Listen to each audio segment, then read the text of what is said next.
সাকিব যুগকে শেষ। 3 ফরম্যাটে নতুন অধিনায়ক বেছে নিল বাংলাদেশ। বাংলাদেশের ক্রিকেটে হয়তো শেষ হতে চলেছে সাকিবুল হাসানের যুগ। সোমবার বাংলাদেশ ক্রিকেট বোর্ডের একটি বৈঠকের পর 3 ফরম্যাটেরই অধিনায়ক হিসাবে নাজমুল হোসেন শান্তের নাম ঘোষণা করা হয়েছে। একই দিনে প্রধান নির্বাচক পদে নিযুক্ত হয়েছেন প্রাক্তন অধিনায়ক গাজী আশরাফ হোসেন।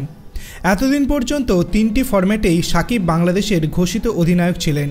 তবে গত বছর বলে দিয়েছিলেন একদিনের বিশ্বকাপের পর আর অধিনায়ক থাকবেন না তিনি।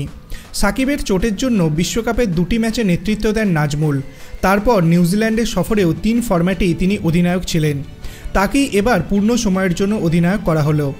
বাংলাদেশ বোর্ডের সভাপতি নাজমুল হাসান বলেছেন, নেতৃত্ব নিয়ে অনেকক্ষণ আলোচনা হয়েছে আমাদের। সবার মত নিয়েই নাজমুলকে 3টে ফরম্যাটের জন্য অধিনায়ক হিসেবে নির্বাচিত করা হয়েছে। পরের মাসে শ্রীলঙ্কার বিরুদ্ধে 2টি টেস্ট খেলবে বাংলাদেশ। সেটা দিয়েই নাজমুলের অধিনায়ক হিসেবে ইনিংস শুরু হচ্ছে।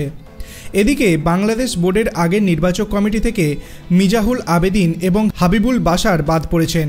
মিনহাজুলের বদলে প্রধান নির্বাচক হয়েছেন গাজী। আর এক প্রাক্তন ক্রিকেটার হান্নান সরকারকে নির্বাচকের কমিটিতে নেওয়া হয়েছে।